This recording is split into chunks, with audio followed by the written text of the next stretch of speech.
overwhelmed with people right after having performing. Is that right, Becca? Yeah. And we're streaming. And if you come early in the day and it's not the last show of the day because they make us break down, but there's an Irish inn within walking distance of the space that we could. John, you can. I don't know. You're familiar with the Irish inn, right? I don't know what I'm saying. I'm just gonna shut up. Take your time. Take your time. Okay. It's all good. But just let you know, we are streaming. So we are live. Is that, I don't know where you guys are based. I know Tom's in Virginia. Most of us Yeah, are we're in all Virginia. around DC. Maryland. Yeah. Minneapolis. But I don't know. you guys are everywhere. The Irish. Yeah, we get around. Yeah. Yeah. But I want to say hello. Hello and welcome to tonight's episode of Too Funny Feedback. Mike, my name is Lisa, and co-hosting the show with me tonight, as always, is Rebecca. Tonight, each of our comedians will be performing a 5-minute set. Please use comedians. Please use the clock for your timer and keeping track of your set time. After your set, Rebecca and I will be giving about 5 minutes of feedback, maybe more tonight. Smaller cast tonight before moving on to the next comedian. While we invite discussion during your allotted time, if we don't have says we're consistently booked for the show, we usually are, but tonight is summer. If we don't have time to address your concerns, follow us up via email or on Facebook, and we'll be happy to go into more depth. To our audience, keep in mind as we get started that our intention is to help facilitate the growth of the comedians who come with us with varying levels of experience. Also, comedy is subjective. There we go. Damn. So you may not agree with us, and that is okay. We are also learning on how to give good feedback. Additionally, if you enjoy the show and want to support the stream, please consider making a donation while watching at districtcomedy.io or following the District Comedy platforms. The link to all of that can be found in the episode description. Now that I'm done reading all that, let's get this party started. Please welcome our first, and I think currently maybe our only comedian of the evening, John O'Keefe. Hey! Oh my God! Hi guys, it's great to be here. I got my thank you. I got my vaccine. Yeah. Hell yeah. I'm a Pfizer baby. Yeah, you I don't know are. what that means, but yeah. But as I was going in to get it, the guy who was like pointing to the usher, as I was going in, he said, "There you go, sir. Enjoy." Like I'm going into a fucking hip nightclub. One vaccine, please. Just the one. I'm driving. What's there to enjoy? I'm not going to treasure this time spent with an exhausted nurse who wants to kill me. What are you going to do? I don't know. At least I got that sorted. But I got this new allergy over the pandemic as well. It's an allergy against people. Oh, it's easily triggered and it's aggressive. Well, it makes me aggressive. I'm walking along the street and I'm just thinking like, who are all these people and why aren't they inside? Like, out of my way. I just want to live in a city without pedestrians. Is that too much to ask? But, there was someone recently about 20 feet behind me and I wanted to be like, quit crowding me, man. I'm not a sex worker. Jesus. I was very threatened. I'm a coward, basically. I know we're all not Gen X, but I just recently found out what Gen X is. I always thought it was a superhero franchise.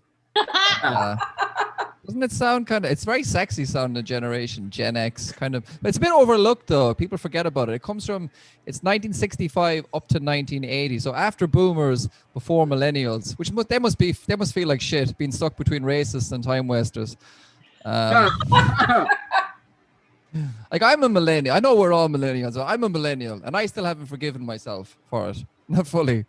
Like what a generation of progressive lazy drunks. Millennials. I think they should also be called Gen Y. Just like a question. Gen Y, did you leave? Gen Y, won't you answer my calls? Gen Y. But you know what? Millennials aren't actually as bad as this new generation. I don't think. It's gone from Gen X to Gen Y to what the new one is? Gen Feelings, absolutely. Gen Feelings. They come from 1996 onward. I think they're just trying to outdull each other. Like, have you heard? They're having less sex. They're drinking. They're not drinking. I think their poster child is Greta Thunberg, an outraged plank. Like, I've never seen a cartoon narc before. It's amazing. I know she's right, but it's all a bit lame. Some war crimes are more fun than her. I'm like, come on, Greta, crack a smile. Just don't recycle for a day. It'll be wild. See what happens. I'm kind of being a bit sarcastic here because I don't really believe in generational differences. I think, to me, it just sounds like sociological horoscoping.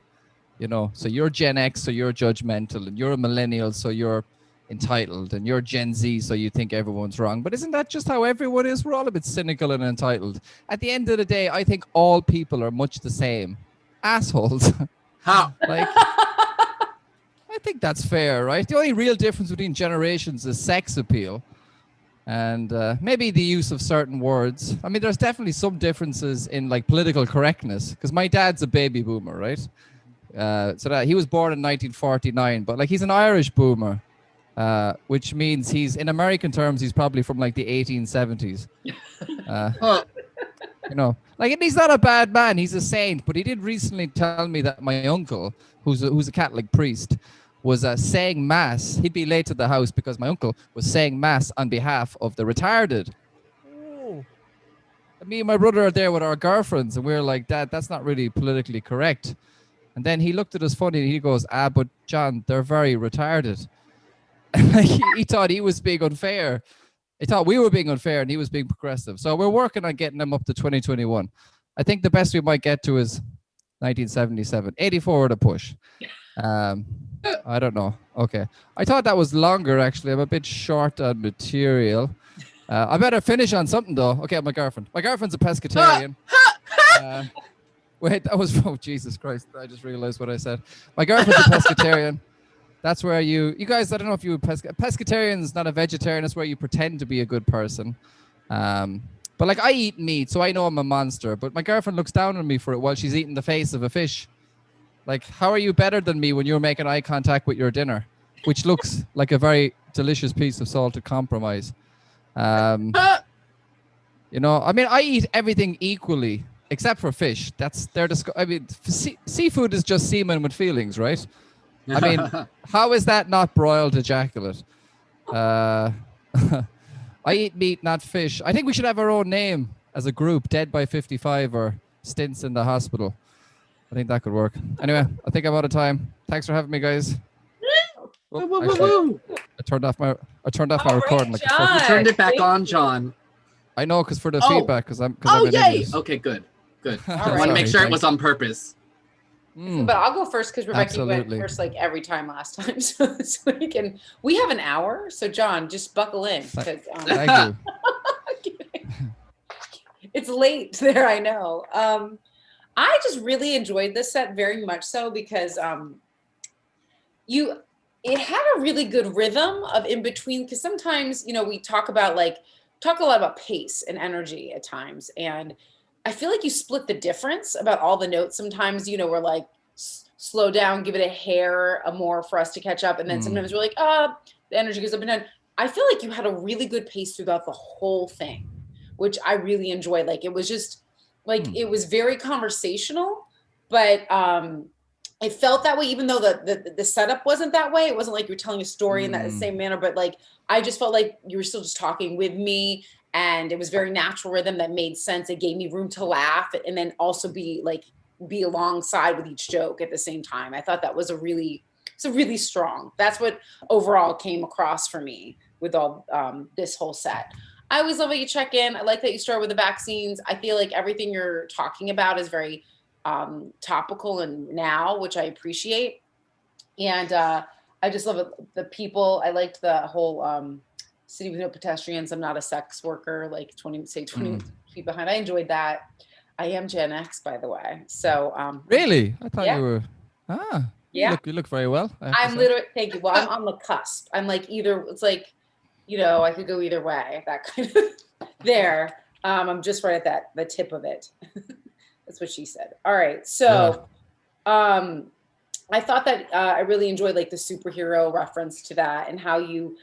But what I really enjoyed with the build was that in the end, you're like, I'm being kind of like, you know, how you brought them all together at the end, how you broke them all each down and made their own jokes, but then at the end sort of summed it together and said, actually, I'm not really saying that I believe all that. We're all, and I love the whole punchline assholes in the end. So I just thought that was a clever way. It's sort of like we call it the button a lot of times with the, you know, you bring it back or you sort of tied it up nicely with that joke and that set. And then there are a couple things, and I would love to know what Rebecca thinks about this too. So like the subject matter, the way you're addressing, you have some words that are really loaded in there that can be can turn an audience sort of like, ooh, all right. But I feel like the way you did it is very smart. It didn't put me off, but just knowing how saying that word, say like when referring to someone with a disability or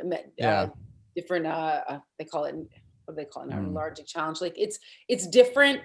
It's very charged, especially right now. So I would just say, I don't think you did anything that was offensive in any way. The way you're telling a story and in real time about what happened and understanding on the other side of it. I just want you to be aware of the power when you say that word. Don't worry, I'm well aware. And that that can but fair enough. Cause an audience to be like, like lean away a little bit. So that's what I'm saying. I think you handled it well, but I want you to know the power of that sort of story and how you convey it and being very specific and particular with how you do that.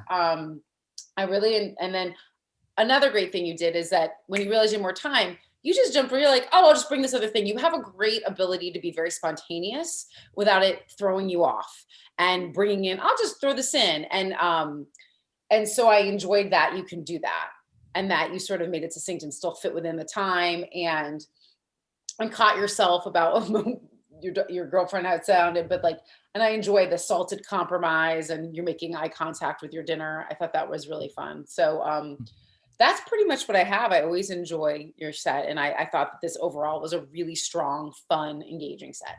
So thank you. Thank you. I appreciate it. Yeah, I mean, yes.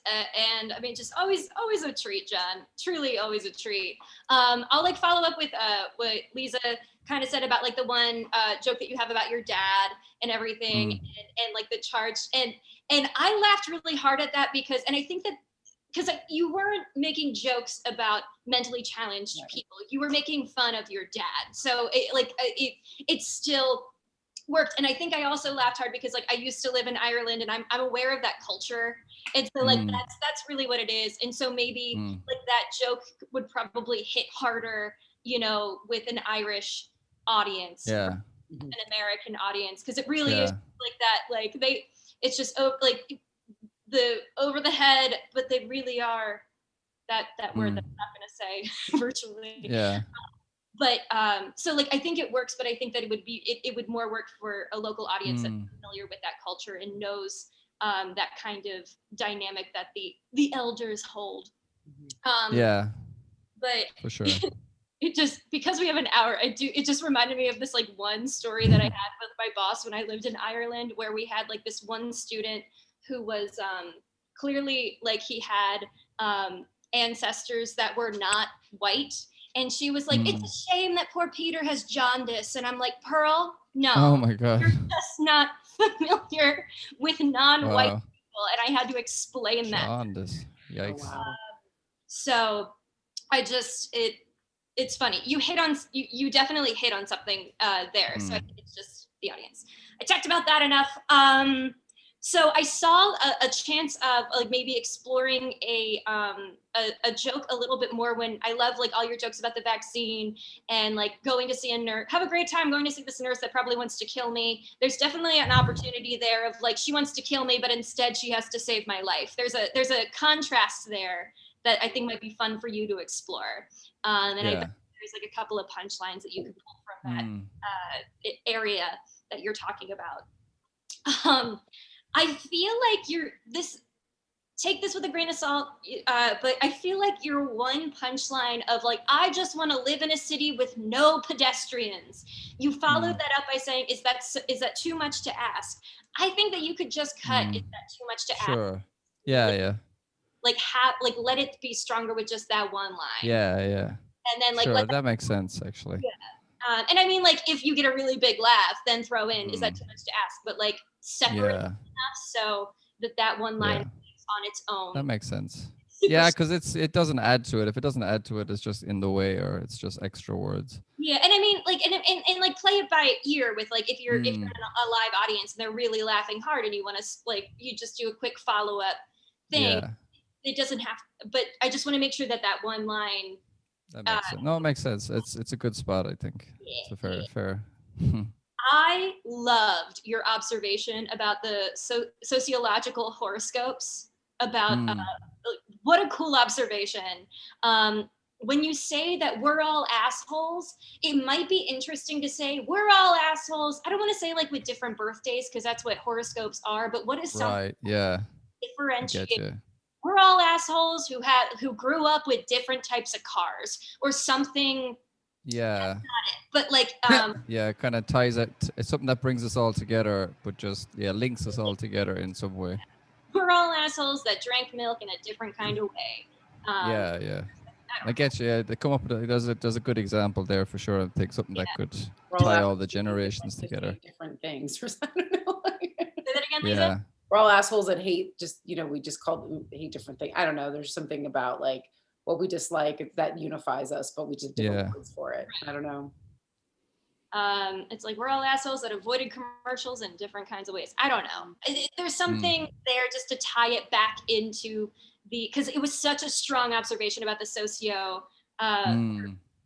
sociological horoscope, and it would just be cool if you could like drag that into the we're all assholes. I mean, I really believe that. I don't know. I feel like all this kind of categorizing. I don't know. I think it is a bit like that. It's like if you look at yourself and you say, "Aren't we like that?" Then you'll probably find reasons to, so I think there's something in that for sure. Yeah, absolutely. The last thing I have written down is when you were like making your observations about Greta. Saying like her idea of a wild night could just be like her a wild night is not recycling, and I'm wondering if you bring Gen Z back into that and just saying like Gen Z feelings, they don't drink, they don't have sex, their wild night is like making a TikTok where they put a plastic water bottle into the trash or something like that.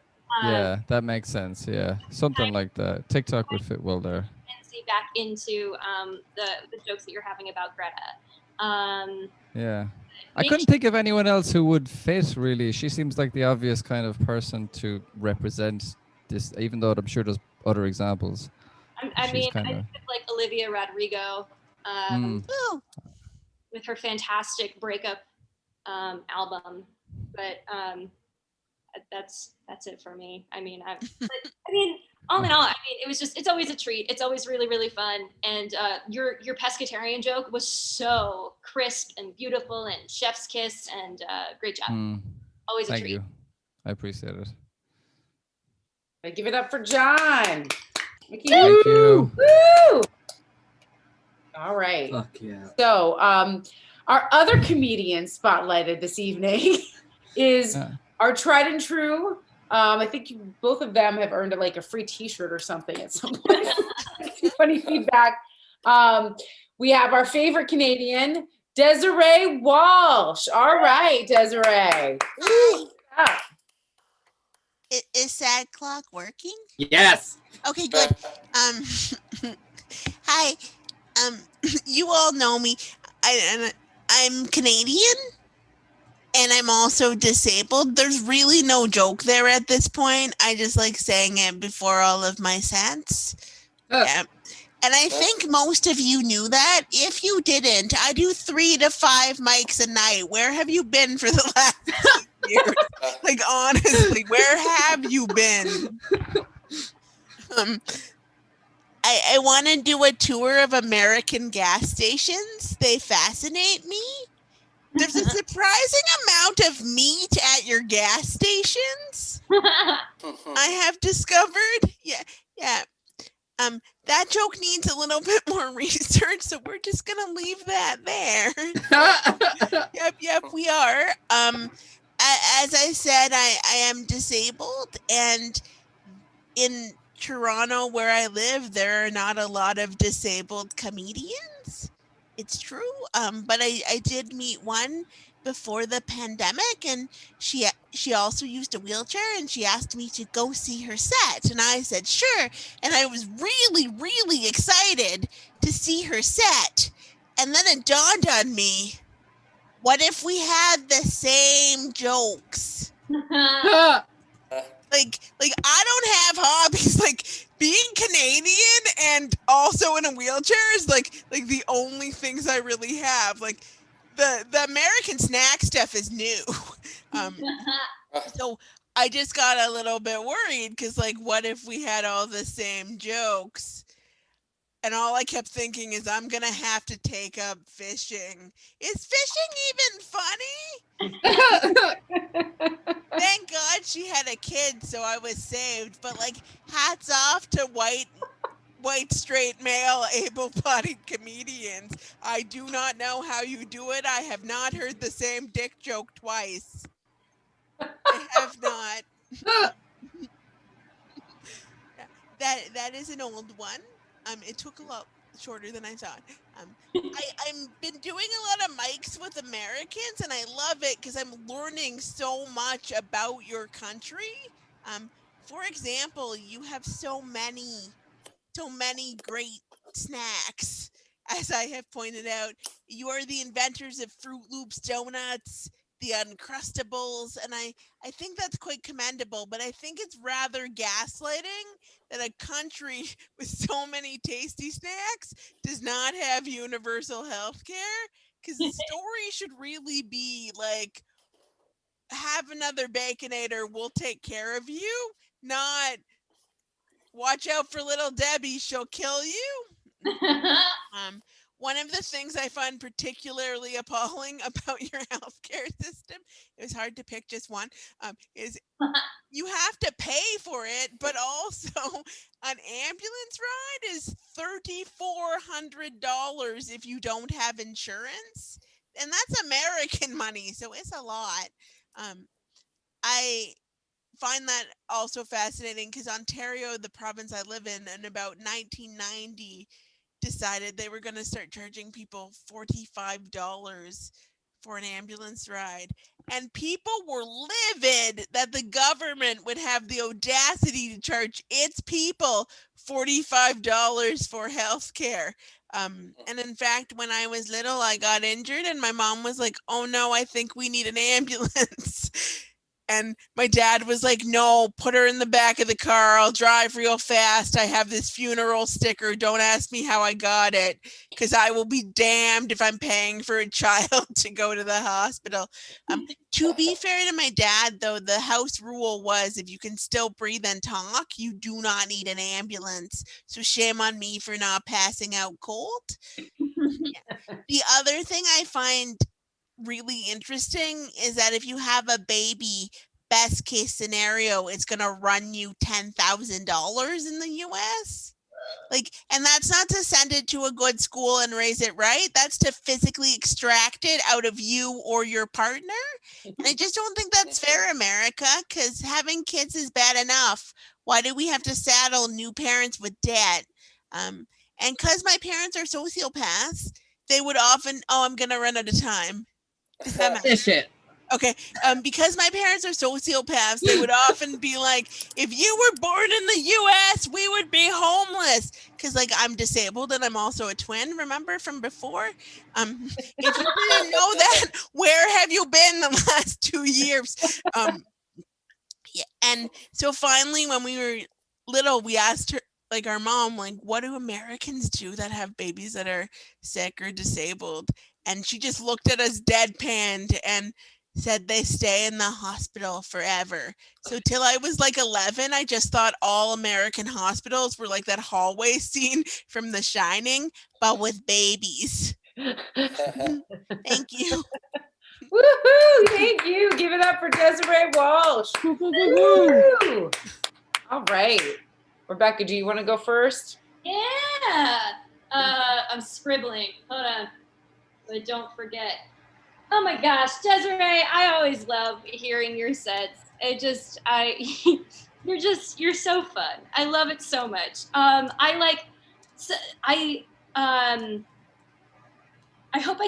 came up with like a bunch of like some ideas for like other punchlines for your set that like. Well, that's good. Take them or leave them. Watch, I'm gonna say them and nobody's gonna laugh, and then I'm just gonna log off. And you'll never hear from me again. But the first thing I wrote, this isn't really a punchline, but you were just like, I gotta do more research. First of all, I love the observation of like, you guys have way too much meat at your gas stations, which is true. But you're like, I gotta do more research. And then like, you could probably tie that into saying like, I gotta go on my great manifest destiny, like road trip or something.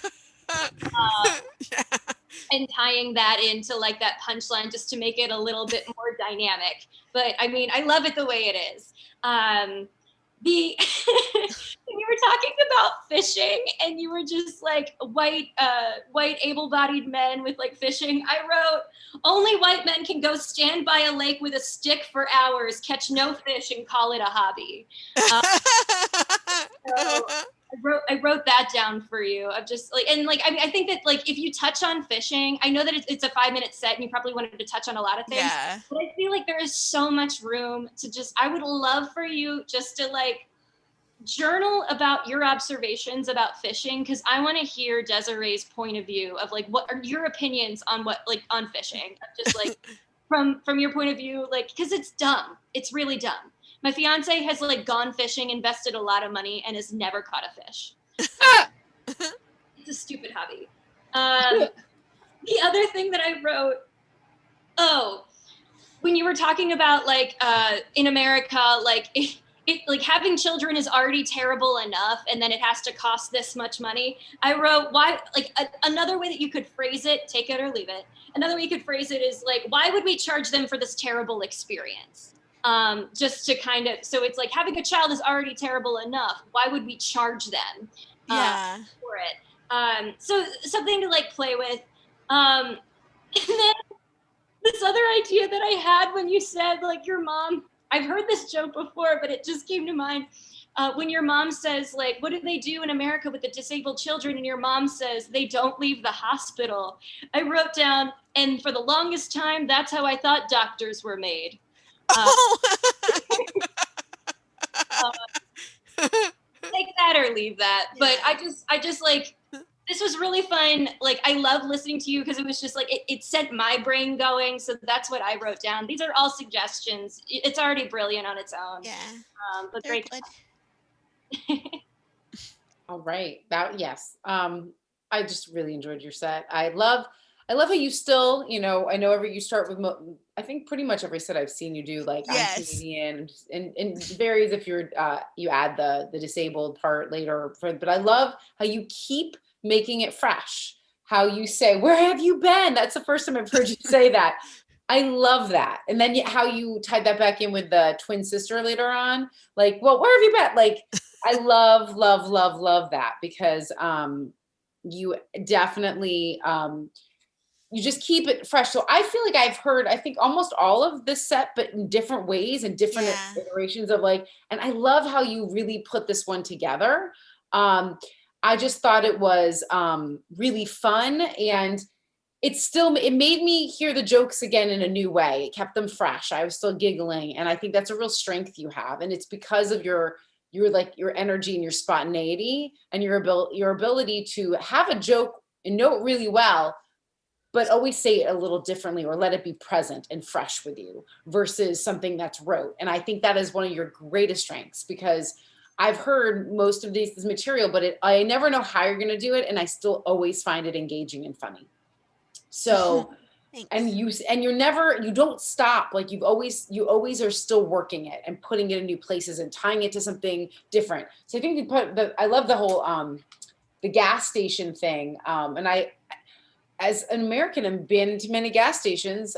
Yes. I wouldn't even call it meat, maybe questionable meat products or meaty. They are meat. And there's a lot of fun things you can talk about. Like it's like the whole comparison with the Uncrustables. Like, why would you do that? I feel like there's a whole world, and I love the idea that Rebecca was like road trip. Yeah, it's like definitely road trip. Manifest destiny road trip. Yes. But because it's basically a road trip type of thing, and so I think that's a lot of fun. You can go a lot of places with that. Wherever road trip, like maybe what gas stations you would think you'd want to try, or things like that. There's a whole, I think, treasure trove of meat and gas stations in America. Yeah. So I really enjoyed that. I love, of course, is fishing even funny? Like, it's like honestly asking that question too, which it made me even chuckle more. And also ask, is fishing really funny? I find it is, but I love all the suggestions Rebecca had offered there. And by the way, just to let you know, you can get fishing poles from your local library here in Anne Arundel County. We have one branch that you can borrow a fishing pole. Really Yes, awesome. I love that. that. Fish. So, but it helps you. But I was just saying how I've heard the same one, how you've changed the order. I'm like looking for anything else.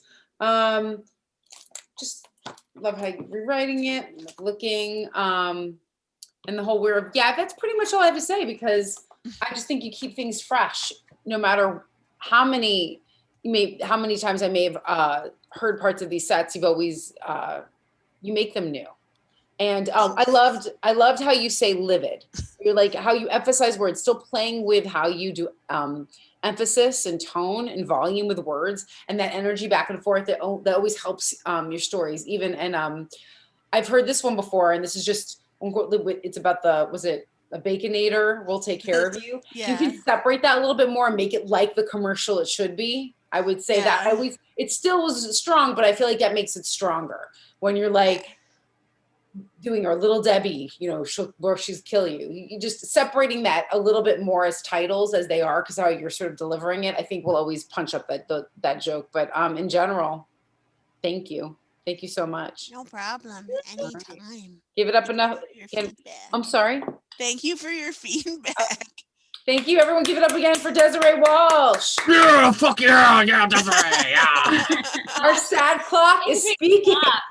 Sorry. Really enthusiastic. Wonderful. Okay, so I love how the comedians are coming in tonight. Hey, Amira, she's back from Where We Love It. We have this is all-star cast tonight. Thank you so much. We have Amira Abu Al-Assad. Thank you so much. Give it up for her. Yes. Woo! Woo, woo, woo, woo. Thank you, guys. How is everyone?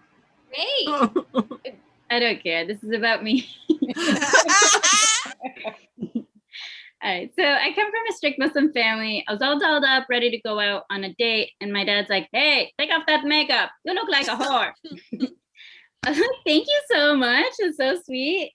The ladies at Sephora think I'm beautiful. And they actually think I should wear more eyeshadow. Now, I'm not taking relationship advice from a guy that married 4 different women with personality disorders. So my family, they treat me like an old bra. They just leave me hanging. The only people that are hitting on me are my creepy cousin and guys at open mics. Oh no. My cousin was my safety, but then he got married. It's okay. I don't want to keep this last name anyway. It's too hard to pronounce. I was ready to go out on a date, and my dad's like, I was wearing this tight shirt, and my dad's like, you're putting a sweater on, right? It's too tight. I'm like, Dad, it doesn't really matter, because if the date goes well, it's coming off. Am I right? And then he left me hanging. All right. So my dad's the type of guy that likes to watch children's movies. One of his favorites is Aladdin, but he pronounces it Aladdin because we're Arab. He gets really into it. He'll make popcorn. He'll pause it if he has to use the bathroom. He won't pause any other kind of movie. And he has this drum over here, and he'll sing along. He'll be like, I can show you the world, shining, shimmering, splendid. Tell me, princess, now when did you last let your heart decide? Hey, Dad, can I talk to you for a little? I'm lonely. And he throws the drum at me. He's like, no, go away, whore. Some foreigners have problems pronouncing some words, but my dad has no problem calling me a whore. And he goes back to singing along in the movie. He'd be like, one jump ahead of the hitman, one hit ahead of the flock. I think I'll take a stroll around the block. I was like, what does he like so much about this movie? I think it's Jasmine. He wants her to be his secret daughter because he named my sister after her. And she's not even that modest at all. She's wearing a bikini top at dinner. She's she got married to a guy after knowing him an hour and 31 minutes. She let Aladdin ride her carpet on the second date. Like, yeah. Another one of his favorites is Annie. He'd be like, tomorrow, tomorrow, I love you, it's only a day away. Hey, Dad, can I talk to you? I feel a bit suicidal. He's like, no, go away, slut. I guess there won't be a tomorrow. Oh. So my family and I went to the Dead Sea. So it's like super dead there. Like nothing can live in there. And my aunt was trying to warn us all, hey, don't open your eyes or it'll burn really bad. So my dad doesn't like people telling him what to do. So he opened his eyes. I'm like, hey, why'd you do that? Like, that's like, I don't know. I don't know. I was trying to take the suggestion, but I forgot it. But anyway. So, yeah. I forgot where I was going, but why did you do that? And he's like, I wanted to see the fish. And I'm like, if you wanted to see something dead and empty, you should have just asked for my diary. Here you go. All right. So I forgot to add this right after the Aladdin jokes, but clearly guys will lie, steal, and cheat for sex, or women. I will lie, steal, and cheat for Oreos. Okay. I had a really romantic date. It was at the Macy's furniture department. I was like, can we go somewhere, like a real date? And he's like, sure. Do you want to go to the bedroom section? No, don't go to the bedroom section on a first date at Macy's. We have to go to the bridal section first, then the bedroom section. Yeah, I don't know. Okay, so I went to see Santa for Christmas and he was like, what do you want for Christmas? And I was like, I want for my dad to stop calling me a whore. I want a fifth mother and I want to be Christian. Yeah. I used to be suicidal and I was like, you know what? I shouldn't commit suicide. I should just take out the list I made when I was 7 and kill the people that made me this way. People not laughing. I get my gigs like I get my men when someone can't come. Never really satisfied. All right, that's probably my time. Thank you. Woo-hoo! Give it up for Amira. Yes. Woo! Nice. I'll jump right in if you don't mind. This was fun. I have to say, I know I've heard a fair amount of this set in different ways before, but I really loved your energy tonight. Oh, I thought the way you had an ease tonight in your set in a way that I feel like was through the whole thing, like it made it comfortability, but also not something that like didn't feel like rote either. Like you felt very present, which I was talking a lot to Desiree about. I'm sorry, I'm trying to get my view back. All right, there we go. So but I really like I noticed that. I felt like there was just this really fun energy, and how you hit a lot of the jokes tonight was all like really great with the timing and enjoying that. I thought that to me, this might have been out of all the sets of you, your strongest in that, for that respect. I thought that was great. And I really enjoyed, because I know we did the how are you all tonight? And it was like, oh hey, and like, no, it's all about me. And I loved how you did it tonight. I thought that was really fun, because you got me like, oh hey, and then like, no, forget you. Like, it was great. It was good. And then just jokes that like I feel like I never had them highlighted in the same way because of the energy and the way you hit it in the timing tonight, like the Sephora joke with the women Sephora thing, and they think I need more shadow. I just thought all of it was more nuanced, and I got to hear more of it, and they had let it hit me more in a way that was like giggle fun all of the whole time.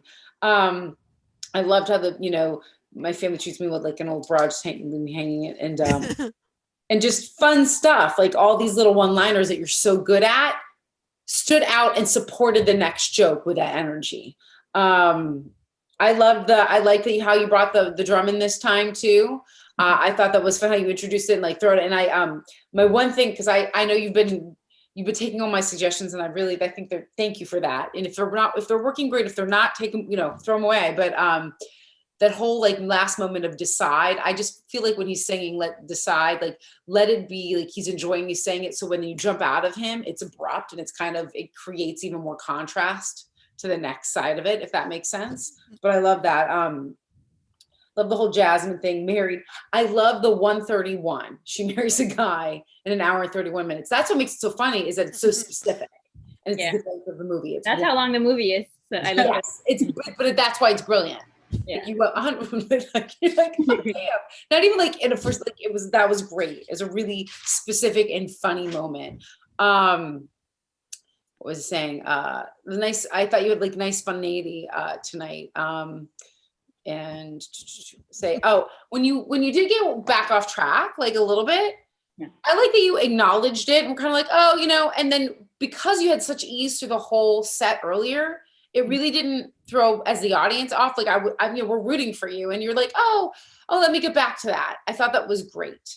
I also say, like, when something like that does happen, you don't even have to tell us it was supposed to be earlier in the set. You could just go be like, I'm on the next thing, and going in about that, because it still worked on its own, about the women and the diary and being dead and empty and things like that. But I thought you handled the whole thing of like sort of going off and then coming back and being like, oh yeah, really well. And the 4 Oreos, I thought that was really fun.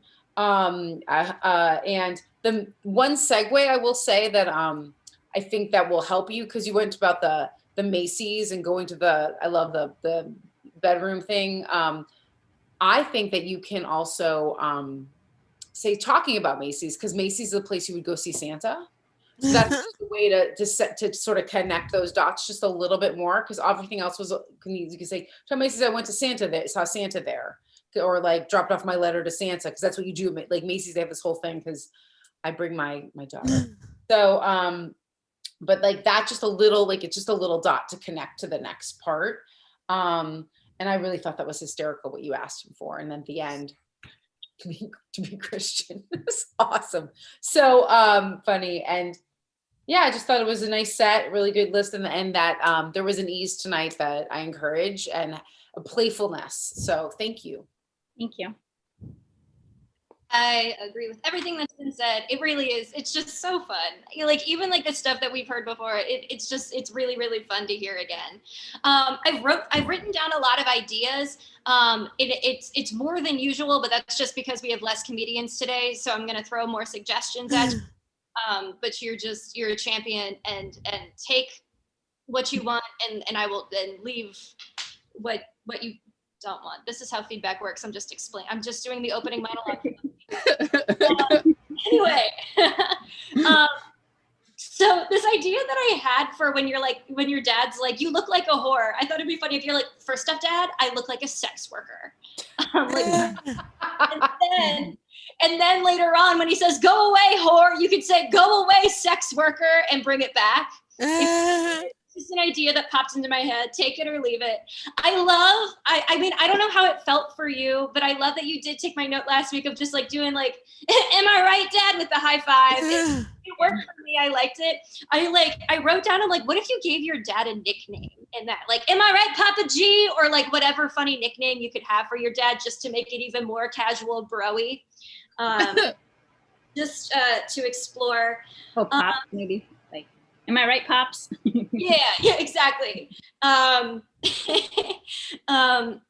that I wrote just like for clarification, when you go into talking about Princess Jasmine, you had just mentioned your sister. And so it took me a second to catch up that you weren't talking about your sister, you were talking about Princess Jasmine. So just make sure that when you go into the Princess Jasmine jokes of making these observations about her, just say Princess Jasmine. So we're like, okay, she's talking about the movie, not her sister. It just took me a second there. I love your Macy's joke about the different sections and everything. I think that you could condense it a little bit. I felt like you kind of explained the punchline twice, and I wrote I wrote it how you could maybe condense it. Of if they say like, do you want to go to the bedroom section, and you could just say, only if we go through the bridal section first. Yeah. Sometimes I forget to say the whole thing, and it kind of works better. Yeah. Yeah, and like also it'll be fun just letting the audience kind of like, ha, I caught up and I know the inside joke, and it might make them like laugh a little bit more that they did the comedy math on their own. You know? So for the songs, you have 3 songs and they're really funny. Keep them, absolutely. I think that they could be shortened especially as you progress through the 3 songs. I think that honestly, you could get away with, I can show you the world, and then that's all the singing you need to do, and then go into the next joke. I think if you did 2 full phrases, it stops the momentum you have going in your set. And so with tomorrow, you just do tomorrow, because you said the lyrics that need to be said for the next joke. If you do want to keep the length, an opportunity that you could look into is if your dad has the wrong lyrics, and then you just like write really funny lyrics that your dad might be singing along to. So then that's also an opportunity for laugh right there. So that's just my suggestion. If you're just like, screw you, I want to sing, then like by all means, do it. Yeah, I mean, that's all I have. It was really fun. And I mean, it's always a joy. Your one-liners, your style of comedy, it's so fun. I love it so much. Thank you. Yep. I had a question. So I was doing the lie, steal, cheat and the Oreos joke like by itself with the dating stuff. And then someone said that, like I was saying, I'm not really getting laughs when I do it live in live mics. So they were like, yeah, it could be better. You could say I would lie, steal, and cheat for like a new daddy or something like that, since I keep talking about my dad, or like have it, some guy suggested saying it right after the Aladdin stuff, because Aladdin like lies, stole, and cheated. So it's kind of around that. So that's why I was like, oh, I forgot to put it around there. Kind of just imagine it was right after. So I don't know. It's so funny that you say that, because I had written down a suggestion, but then I was just like, I think that this is how, I'm like, I skipped it purposefully because I was like, that's just how I would deliver the joke. But I'll tell you what I wrote down just because you specifically asked. I think something that you could do is just say, because your line definitely got a joke with us and it's great, but I would say like some people would lie, steal, and cheat for women and money, and you'd be like, I'd do that for way less. I've done it for Oreos, and just kind of show it like that. I've lied, steal, and I would experiment. Do you even need to like repeat the I lie, steal, and cheat for Oreos, or do you just need to say I'd do it for Oreos just to condense it even more? I would experiment with that, but I think that's just saying like I've done it for way less than money or women. Yeah. That's true. Yeah, I think they suggested that too, and I kind of forgot. Okay. Yeah, no worries. I mean, so but like that's honestly just like how like I skipped it because I'm like that's just my style of comedy. Yeah, that's just I'd play around with that to see like I do it for less and play with that funny contrast. But I think Oreos is great. I think that it's really good, and so I think just like playing around with delivery, I think that might just be it. Cool. Thank you so much. Yeah.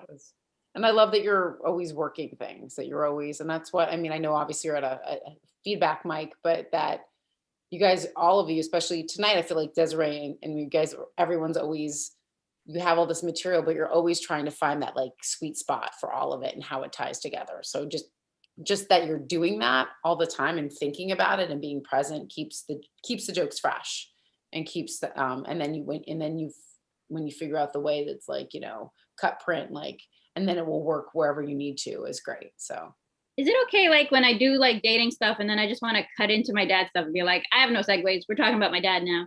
Is that okay to just do that? I love that. I love acknowledging I don't have a segue. I've done that before. I'm like, and for the strangest subject change, yeah, just acknowledging it. People are going to be like, love being let in on that.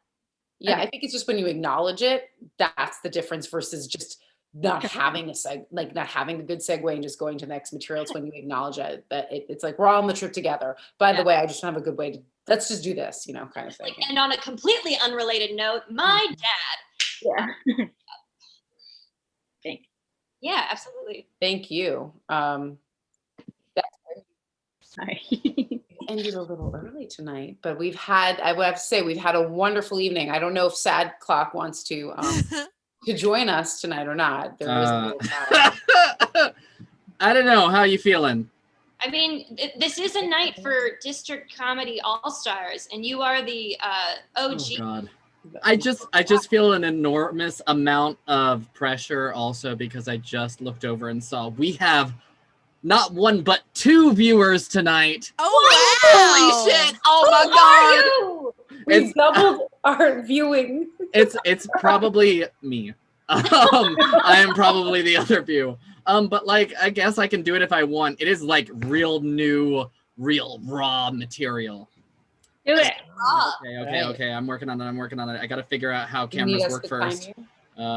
What? No, I'll set the timer. I can still time myself. Okay, I wasn't sure if you needed. Desiree already heard this set, which she will like admit needs fucking work. I like did this set and then was talking with my fiance after. I'll make this like part of my set so I don't hurt your ears for too long. But like I did this set and my fiance afterwards was like, yeah, I watched it and like it's a lot of setup, not a lot of punchlines. Like I'm really glad he's watched enough of these shows out of support for me that he's become his own comedy critic, and he's actually like kind of good, and I hate it. I hate it so much. Give me back this thing. It was all I had. But no, let's go into it. Make some noise if you got mental health problems. Yeah. My jokes tonight are kind of funny, but mostly sad. So enjoy the brand. No. I feel like that should be at everyone, like coming out of the pandemic. I seriously question anyone who isn't like at least a little bit depressed, a little bit anxious. Like, not horribly, like I don't want anybody to have severe mental problems, but like if you're, mentally stable enough after a year of like being in lockdown, I don't trust you.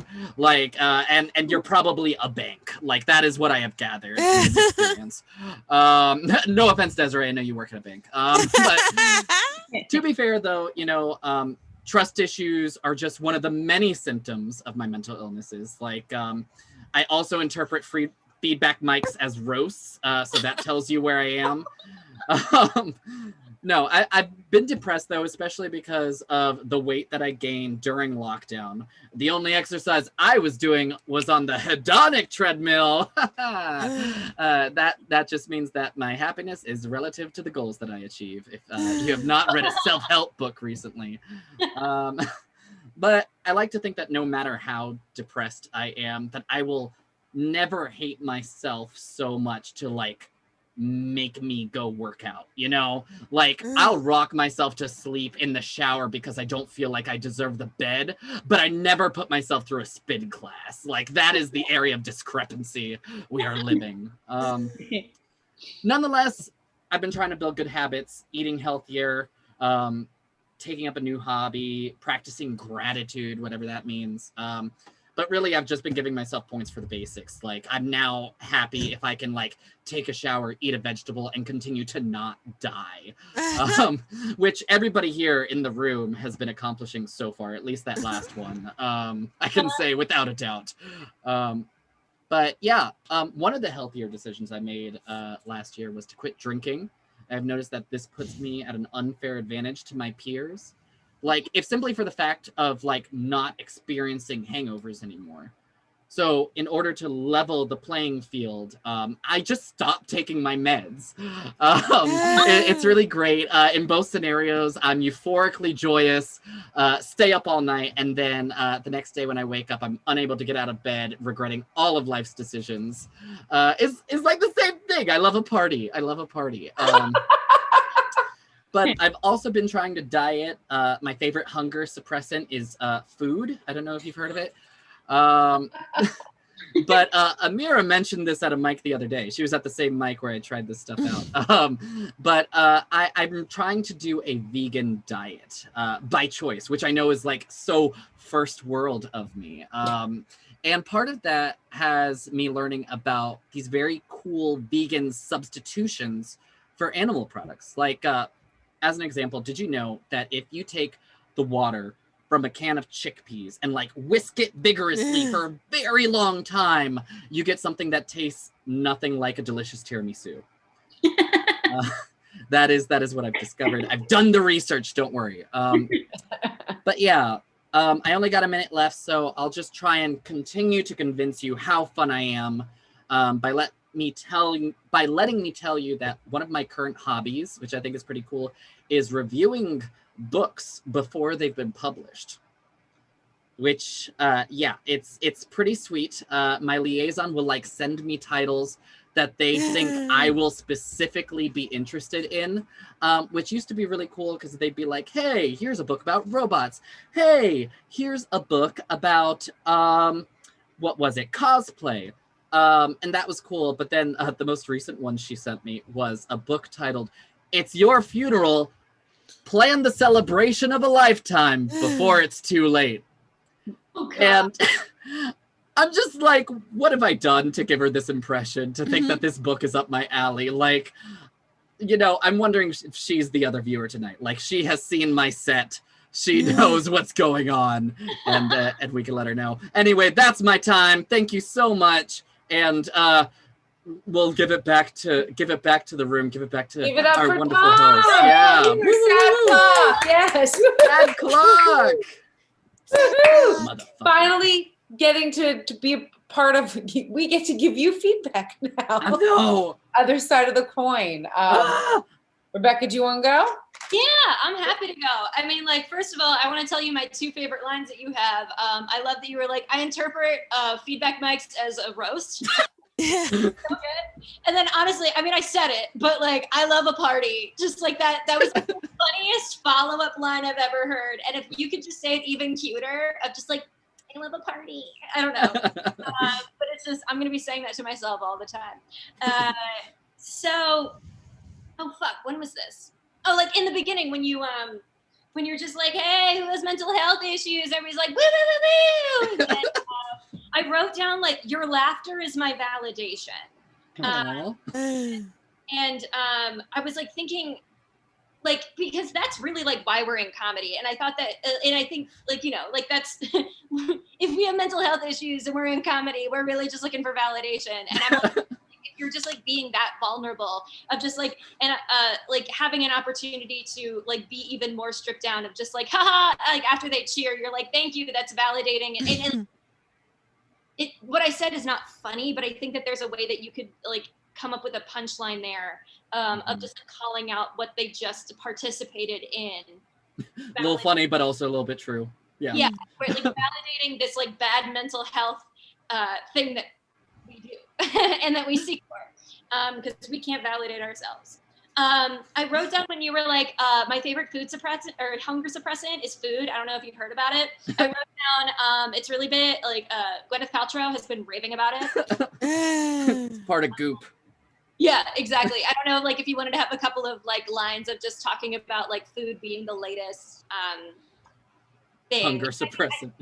Right, like the latest, the newest diet trend. Yeah, the newest superfood is food. So I don't know, like it's just like 2 quick jokes or something. They're really easy, grabby, of just like whatever, just like use that fun terminology, but I wrote that down. Your hedonic treadmill. If I had known the term hedonic, I would have laughed. It's fun, but I gotta know what it is, and so I'm wondering. I'm sure my therapist would have loved that. I'm wondering if there is another treadmill mental health term that you could use that's more well known. I wrote down rumination, or something else there, because it is a good joke, but I just don't know if everybody's going to know what it is. That's a problem I've had with it in the past, so that's very fair. So I'm wondering if there's like another mental health term that you like another mental health term, or like a way to incorporate reference to a therapist sooner. Yeah. So, or like if you say like hedonic treadmill and you're like, if there were any therapists in the audience, they'd, you know. Yeah. But so that's what I wrote down for that one. Because like I just want to clarify, it's structured really well. It's just, you know. Thank you. So when you like talk about like whisking, I love the joke that you had about like whisking the chickpea stuff, and it makes something that tastes nothing like a tiramisu. I'm wondering if it would be funnier, and I started writing it, but I couldn't finish it. But I wanted to explore the structure of saying it tastes exactly like. It's a vegan tiramisu that tastes exactly like nothing like a tiramisu, or something like that, where you start to lead them saying like, it's going to taste exactly like this, but we got to know that we're leading to tiramisu so that it doesn't go to tiramisu. Yes. That makes sense? Yeah, I think it could either be like word structure, or even like hearing you say it now, I think I could like play with the delivery a little bit to lead them on. Yeah, or it's like I read this one recipe to make a vegan tiramisu, and you use chickpea water, and if you whisk it vigorously, it tastes exactly, or it tastes just like nothing. I don't know, but put tiramisu like before you, but it was really fun. I like a party. Is my favorite, and this was a joy. That's all I had written. Oh, that's so sweet! Yay! Now I'm ready for Lisa to tear me a new ass. No, not at all. Too bad. No. This is the first time I've seen you on a couple times on the other mics, but never gotten to see you here. This was fun. I feel like you set it up like, oh, this set isn't, you were trying to like undermine. You do self-deprecation really, really well. I know that. So I know a lot, but I loved a lot of different things like that. Enjoy the brand. I enjoyed that little phrasing. Enjoy the brand, and I liked how you brought in again, like as Rebecca said right at the beginning. You're like, who has mental health issues? Everyone's like, woohoo! You got us like invested. We're all there with you. So, and I just enjoyed the whole starting with the pandemic, and I don't trust anyone who hasn't been like affected or doesn't, unless you're a bank. I'm wondering if there's something, because that's an inanimate object of like, I loved it because it's funny with the bank thing. I feel like there's maybe a version of that or something of referring to a type of, I don't know, bank, like unless you're just an inanimate object of bank. I don't know. I really enjoyed it, but I'm not sure if there's room to play with it. Though I do love that you incorporated everyone else's like set or knowledge about people in here tonight, like talking to Desiree and being like, I know you're a bank teller, no offense, things like that. I thought that was really great, and referring to things. I love the trust issues, and saying how you felt the feedback. Mike wrote that down. I don't know with the therapy thing. I didn't know the term. Is it hedonic? Is that what we said? Yeah, hedonic treadmill. So I like that. Explaining about your therapist, doing a way to phrase it. It wasn't a term I was originally, and I've had a lot of therapy, so I was like, wow, how do I not know this term? You'll get there. So I've had old therapy. I'm a Gen Xer, so our terms are different. But basically, there was something that I didn't know exactly yet, but I still knew there was a joke there and it was funny. But so, and I'm trying to think about that. The spin class thing was so fun.